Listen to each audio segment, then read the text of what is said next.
Welcome to Inclusion Matters, a podcast about children's development from the Center for Inclusive Childcare.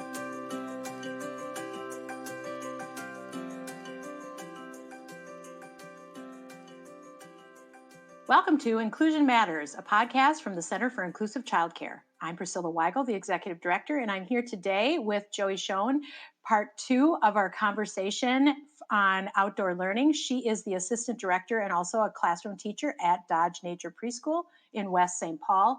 And Joey, it's a great pleasure to have you back to continue our conversation about outdoor learning and its essential components in a child's development, and also some of the challenges that we can face when we're trying to plan for that area. And I think in this part, we're going to talk about some of the questions that often come up with some of the risk-taking behavior that occurs when we've got those moving parts, loose parts, as you referred to them in our last session. And then we're going to talk about just really combating boredom, which is something that can happen sometimes, and then just a little bit about how we can go green when we're doing this and setting things up. So we'll just jump into some of those questions that might arise related to the loose parts and adding to your play space. Absolutely. Yes, it's something that we didn't get to touch on last time we talked. So yeah, we had talked about just bringing in a variety of materials that are easy to find and cheap, and you don't necessarily worry if something bad happens to them, like they get left out in the rain or that kind of thing. But yes, I think people do tend to then start getting worried about safety or risk involved in having those kinds of materials, and because they're different, and because I think people might think that they're less predictable than like, oh, the slide is there, I know how the slide works, and then but I've got a plank of wood, and what if they put the plank of wood at the bottom of the slide? So things might be less predictable in your space because somebody might move things around. The idea of these parts is that they're movable, and so yes, I think you have to just. So I think step one is just your supervision, which you're always hopefully baseline doing is, is there something? Is there a big rock at the bottom of the slide? We should move that when they're coming down. So then just getting comfortable with just doing an assessment, calling a risk assessment, and maybe thinking through what the thing might be that you're worried about. Doesn't mean that kids can't do the thing they're doing, but you can practice calling their attention to something and maybe making a plan. Last time we talked, I mentioned some kids who had built a ramp for some balls with some gutters that we have. And they had stacked up a crate to get taller so that their balls would go faster and start up higher. And that might be something that not everybody's comfortable with a child doing. But my kids, right, just to give an example of risk and something that they move around and you turn around like, oh, now there's somebody standing on 2 crates that I didn't know were there.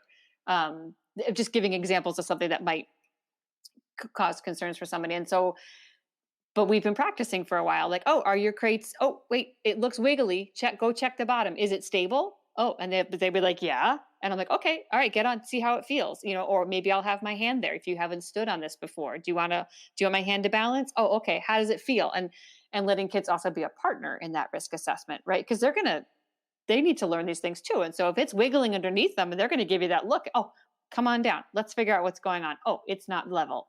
Let's get this level. So I think modeling that for kids and involving them in those decisions. And then when you need to, you could say, oh, I can see that you left the board at the bottom of the slide and someone's going to crash it. I'm going to move this. Yeah.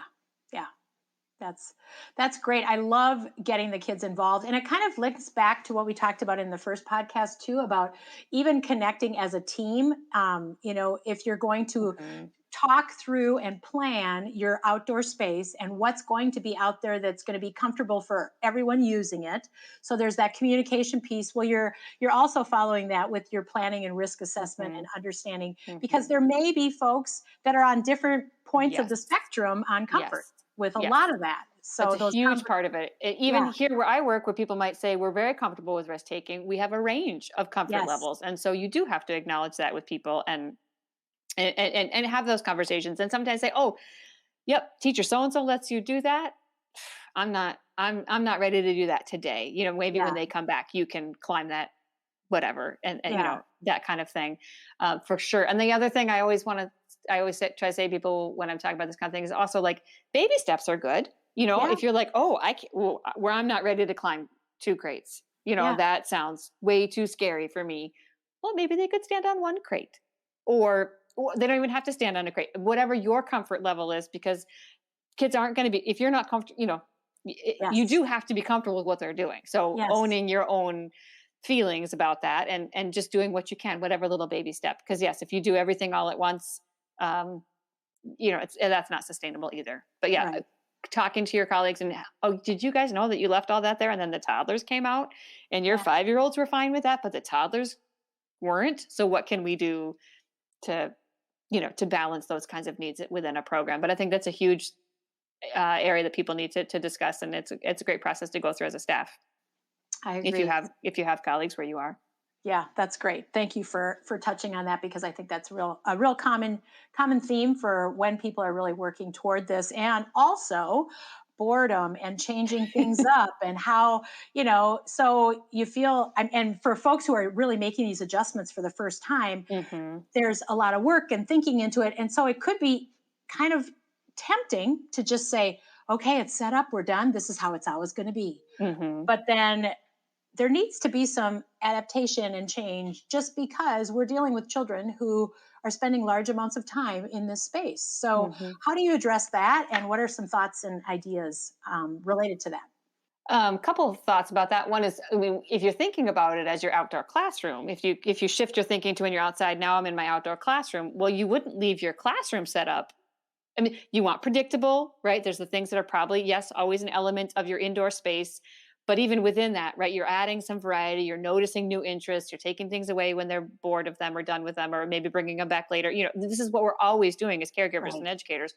And then, if you're thinking about it as your outdoor classroom, you're making those same kinds of assessments when you're outside. And if you think about it, if your classroom never changed all year long, Yeah. you would probably be dealing with some challenging behaviors, and you yourself would probably be a Yes. little challenged by that environment. And so if you think about a static playground that only has maybe, you know, kind of playground equipment on it, and it never changes, and you never get to, I don't know, send the ball down the slide instead of your body or whatever it might be, that's, you're probably going to have some challenging behaviors because they're going to need some more things to do. So I think that's part of what can happen. I think if you don't think about it as a space that you're kind of responsible for having learning opportunities prepared, or at least ideas of where you could go when you're in that outdoor space, it can be very static. Yeah. Um, Yeah. I mean, the seasons change here, but otherwise Right. it can be very static. So I think, so one thing is just thinking about as your outdoor classroom, what materials you might want to, you know, be we talked about that kind of other things you can add to that space. But then maybe another way to think about it is, you know, you go on field trips, right? You mix it up in your indoor space. Mhm. So are there things you can do to, when you're outside, to change your scenery, change what your experience is? There's an idea, I think it was coined by somebody in the Children and Nature Network. Somebody calls it nearby nature. So Okay. what do you have nearby? Everybody has something. It might just be a tree in the boulevard. Yes. Or, you know, so what is accessible to you, that feels like a safe space? You know, maybe you're lucky enough to have a park you can walk to, but maybe you just walk around the block and look for Hmm. ants on the sidewalk or whatever it might be. Even at your own, uh, care space, school, whatever, who, I don't know, Yeah. we're talking to so many different people. Yeah. Last summer, the pandemic kind of forced us to change how we use some of our spaces. We used our front space by our parking lot for the first time, like ever. And it was a Yeah. delightful space to be, you know, so we had to be aware of cars and do some things around that. But, you know, just a change of scenery. It can be Hmm. do wonders for us, and it can do wonders for the kids. So there might be different ways to use a space that you already have, or there might be just little nearby access points that you have that I think, enrich your time together with the children. Yeah. As you're talking, I'm thinking too about planning, going back to our comments about planning and how essential that is for pre-planning when you Hmm. want to be successful in this work. Thinking about going for a walk, as you said, Hmm. noticing the ants. Do you kind of have a routine that you build in for the kids on um, things to be looking for when you're on a walk, or things that you're saying up front before you leave the building and head out, so that their radar is up to say, oh, this is our theme for the walk today, rather than just, we're walking straight forward and we're going someplace, Yeah, So are there thoughts on that? I think depending on where you're going and what you're doing, I think there's a mixture, right? If I was taking them to a park, I might not need to cue them as much because we're going to Right. be noticing a lot of different things around us. But it might, perhaps you're going to cue them towards, I wonder what kinds of animals we're going to see. And it might be like, oh, nothing. You'd be like, oh, but look, there's an ant, there's a bird, Yeah. So, kind of maybe more of like an open-ended question. I wonder if we're going to see this. But it could, maybe you're going to go look for colors. Maybe you're going to go look for shapes. I mean, it can be a lot of different things, and it might just be a place to get them started. And 2 minutes after you've started looking for things that are red, someone sees something amazing, and you can be ready to sort of loosen up your plan. But giving them a little bit of helping them with some focus, I think, is a good idea before you head out on a walk like that. And then obviously my guess is you'll have some plans around safety and staying together and those kinds of other things you have to be planning for ahead. But your question was more about giving them a little like look up, look down, those kinds of simple cues. Another thought that I'd had just about variety could even be, maybe you're planning something special when you're outside. Maybe you can just have a picnic. It's the same old space, but we're going to eat our snack outside or our lunch, or we're going to wash our tricycles and get out the buckets and the soapy water. So maybe there's just something special that you can do outside instead of inside, and kind of mix it up that way. I love, children, because when you're out on those walks, to just be able to go, wait a second, what was that? And you just open that up, and to trigger the creativity, because you'll have the child who's really looking for something specific. And then the child is like, well, I'm going to tell you what I hear. And, just to get that conversation going, it's probably, brings so much joy to me as the adult in that situation, where you think this is so much fun.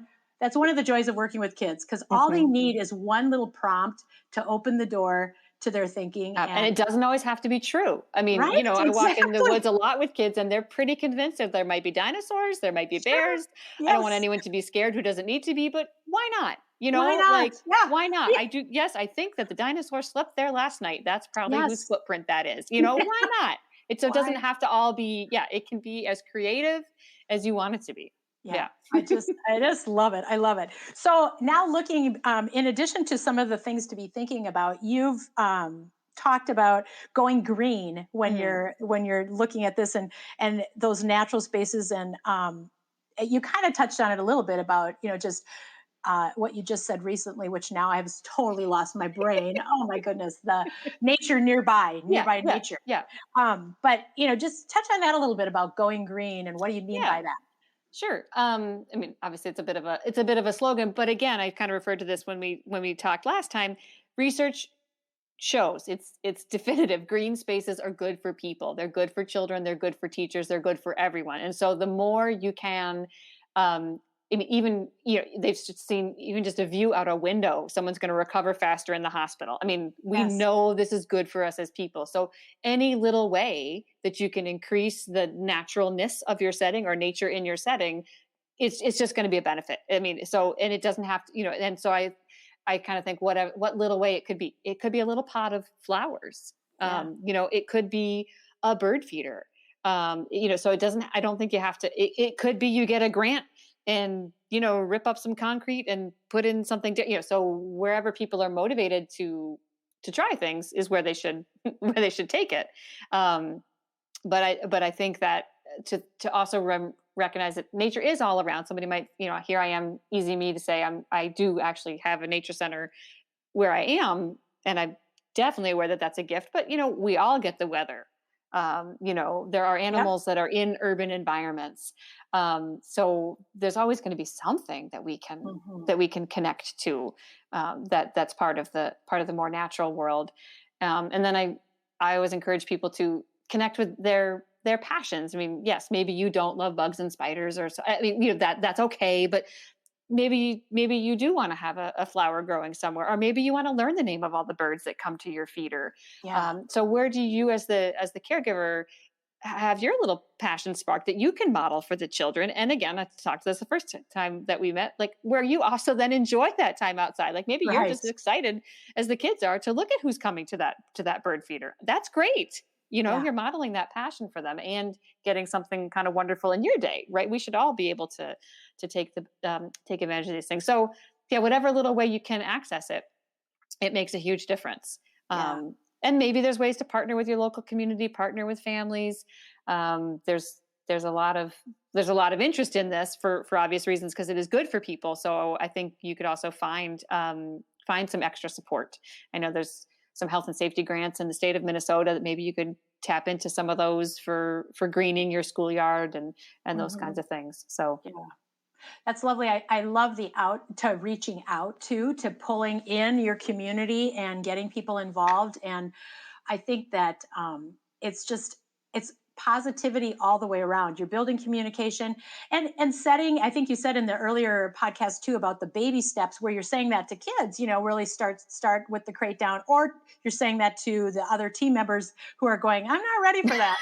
But also saying, as a general community of care related to that childcare setting, we're going to set some goals for our outdoor learning. We're going to set some goals for our nature learning, and sharing those with your families and getting them involved, because that's when you do come up with those decking chunks that, someone says, "Oh, golly, I didn't know anybody would want that." Well, Right. sure, I'll make sure you get that to the school, Right. or I'll make sure it gets to your childcare setting because you don't have a big enough car to pick it up. I'll bring it over. Those kind of things. Well, and get to know your buildings and grounds team. I mean, back when I was doing my student teaching, there were these shrubs by the building, and the kids loved to go and look in the shrubs. And it was summertime, and there were grasshoppers, and I don't know, I was just a guest there, so I couldn't really push anything.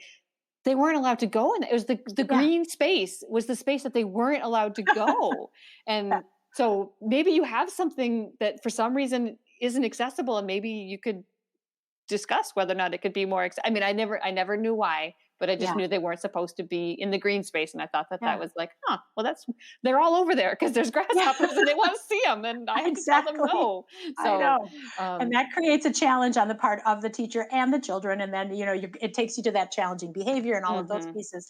But really, I think and I know, as we kind of look at wrapping things up here too, as a seasoned professional in your role, you've been doing this a very long time, and it's fun to hear the calm and the positivity and the also confidence that you bring to this topic, which I think we all try to do in our settings when we're caring for kids. We're trying to model, "Oh, you don't know the answer to that? Well, you know what? Neither do I. Let's go look for it." And so modeling just that curiosity, and I'm thinking about folks who really might be having a harder time and just a longer continuum of getting comfortable with the full, tubes and crates and all of that on the playground.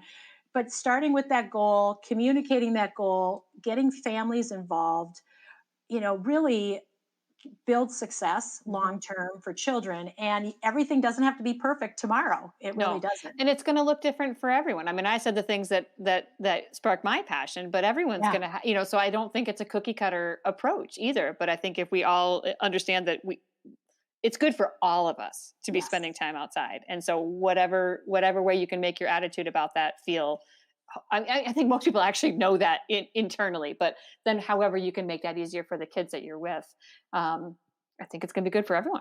Yeah, agreed. And I think too, just thinking about social media and posing a question to all of you out there, our listeners, as you think about setting that goal for yourself and for your space, what's coming to mind for that baby step to really make a change and do it in a positive way that's going to be a positive effect for you and also for the kids in your care that will in turn positively affect their families. So, I mean, that ripple effect is huge, and it really means a lot to have you here with us, Joey. One thing about the birds that I wanted to add, the DNR, you probably know this, has a really great bird thing on their website where it's the birds and then you touch on the bird and it's the bird call. And oh my goodness, it's just so much fun with kids because you don't have to go, "Oh, I'll look that up and I'll get back to you." But you can just pull out a device and click on that and go, "It's a cardinal. Guys, look, You see that red spark of color in that tree up there? It's right there. That's what we're hearing. I think the tools and resources that we have to supplement the teaching that we do these days it's just incredible. Yeah, It's you're just right. And incredible. smartphones, I didn't even think about. I mean, yes, get Yeah. every app you can. Yeah. Yeah. One thing that I learned, and it was when I was visiting Dodge, was what a bunny sounds like the sound a bunny makes. And I'll tell you this story quickly as we close. I was in one of the classrooms and it was group time, and the kids had, you were talking about rabbits. I think I can't remember the reason, but someone had looked on the internet, and the teacher, and had brought her laptop to the group and said, you know what, guys, at night, sometimes you might hear this sound and this, and she pushed the button and we all listened, and kids were supposed to guess what that sound was. And I was thinking, I have no idea. I have not heard that sound. And here it was a bunny that was like crying out, or, which wasn't a happy thing. However, learned something new. But as you said, get every app you can. There's a lot of resources out there. So thank you, Dodge, for teaching me about what a bunny sounds like. Happy to do so. All right. Well, thanks so much for being here, Joey. I look forward to hopefully having you again in our podcast. Reach out to us on social media and follow us. And if you have any other needs for resources, we have a lot of options on our website at inclusivechildcare.org. As I mentioned in our last podcast, Joey has also helped us out with a tip sheet on this very topic, and that is there available for download. So I thank you, Joey, for being with us. Thank you. And I look forward to being with all of you listeners again very soon. Take care.